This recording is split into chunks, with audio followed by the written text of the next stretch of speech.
আসসালামু আলাইকুম দেশবাসী, আপনারা সবাই কেমন আছেন?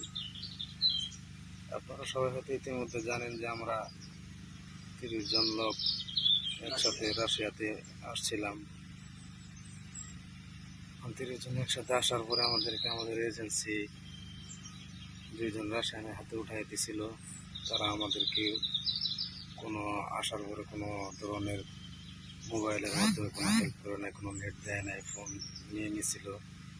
আমাদের কাছে কোনো নেট ছিল না। আমাদেরকে আলতু ফালতু বোঝায় বলছিল যে আমাদেরকে ড্রোন কোম্পানিতে কাজ দেবে, কনস্ট্রাকশন সাইটে কাজ দেবে। এই সমস্ত কথাবার্তা বলে আমাদেরকে মনে করেন যে যুদ্ধক্ষেত্রে পাঠিয়ে দিচ্ছে, আমাদেরকে বিক্রি করে দিচ্ছে। আপনারা হয়তো ইতিমধ্যে জানেন। এবং ওইখান থেকে আসার পরে আমাদের একটা ক্যাম্পে নিয়ে আসা হয় 30 জনকে।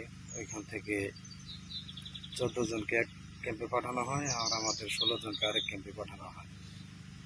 এখানে নিয়ে আসার পর আমাদেরকে 3 থেকে 4 দিন ট্রেনিং করানোর পর 5 জন 6 জন করে একদম ফোন লাইনে পাঠানো হয়েছে যুদ্ধ করার জন্য। সেই ফোন লাইনটা হচ্ছে লেসাবুল জঙ্গল। হ্যাঁ, সেখানে মাটির নিচে গ্রেনেড থাকে, মাইন পোতা থাকে, উপরে ড্রোন থাকে, আর আমাদেরকে ড্রোন দিয়ে কন্ট্রোল করা হয়। মাছের টুক হিসেবে আমাদেরকে ইউজ করা হয়। আমাদেরকে ডাইনে যেতে বললে ডাইনে যেতে হয়, বামে যাইতে বললে বামে যাইতে হয়। এইভাবে আমাদের এখান থেকে 12 জন মানুষ মারা গেছে। এই 12 জনের ভিতরে 12 জন মানুষ মারা গেছে পরিপূর্ণ বলতে পারবো না, আপনারা হয়তো জানেন। হ্যাঁ, আমরা 4 জন এখন জীবিত আছি, আমরা 4 জনই আহত। এই যে মাইনুদ্দিন ভাই আমার সাথে, ওনার বাড়ি চাঁদপুরে, মাথায় ড্রোন হামলায় আহত হয়েছে। আমি বাম হাতে আহত হয়েছি। এখন আপনাদের কাছে, দেশবাসীর কাছে একটাই অনুরোধ, দেশের সরকারের কাছে অনুরোধ, আমাদেরকে বাঁচান, আমাদেরকে রক্ষা করুন, হেল্প করুন। আগে আল্লাহ, পরে আপনারা। আমাদের 4 জনের 2জন এখন হাসপাতালে, আমাদের 4 জনের ভিতরে 2জন এখন অন্য একটা হসপিটালে আছে, আর আমাদেরকে একদম ক্যাম্পে রাখা হয়েছে। যে কোনো সময় আমাদেরকে এখান থেকে ফোন লাইনে পাঠাই দিতে পারে। কখন পাঠা সেটা আমরা জানি না, আল্লাহ ভরসা, আল্লাহ ভালো জানে। আর আমরা তো ভাষাও বুঝি না, কোনো কিছু বুঝি না, বুঝাই বলতেও পারি না। আমাদেরকে যখন যা বলে তাই করতে হয়। আর আমাদেরকে অনেক নির্যাতন করছে।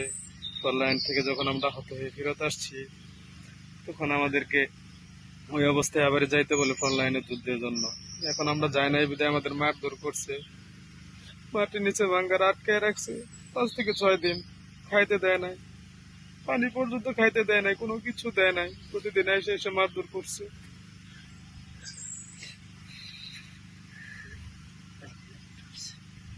আপনাদের কাছে একটা অনুরোধ, দেশের প্রধানমন্ত্রীর কাছে অনুরোধ, আমাদেরকে বাঁচান,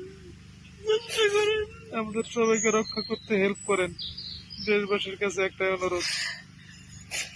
আর সবার বাড়িতে ছোট ছোট বাচ্চা আছে, আমার বাড়িতে একটা 5 মাসের বাচ্চা আছে। আমরা তো এই জীবন চাই নাই। আমরা আসছিলাম শুধুমাত্র ডাইল ভাত খেয়ে বাঁচার জন্য, আমাদেরকে এভাবে বিক্রি করে দিছে। এখন কি করবো আমরা বুঝতে পারতেছি না, বুঝি না বাসা, কোনো কিছু বুঝি না।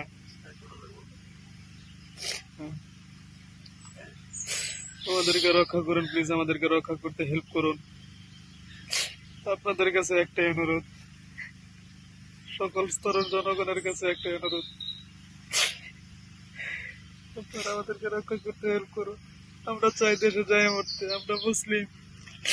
আমরা চাই আমাদের মৃত্যুর পর যেন জানাজা হয়। এইভাবে শিয়াল কুকুরের মতো আমরা মরতে চাই না। প্লিজ আমাদেরকে রক্ষা করতে হেল্প করুন। আপনাদের কাছে একটাই আহ্বান। আর আমরা ফোন চালাচ্ছি, এখানে লুকায় লুকায় একটা ফোন কিনছি হসপিটালে নেওয়ার পর। তারা এখানে জানে না যে আমার কাছে ফোন আছে, লুকায় লুকায় ব্যবহার করতেছি। আমরা দেশের থেকে যে মোবাইল গুলো আনছি, তারা সে মোবাইল গুলো নিয়ে নিছে। এখন পরে আল্লাহ, আল্লাহর পরে মানুষ। আমরা তো মাত্র চেষ্টা করতে পারি।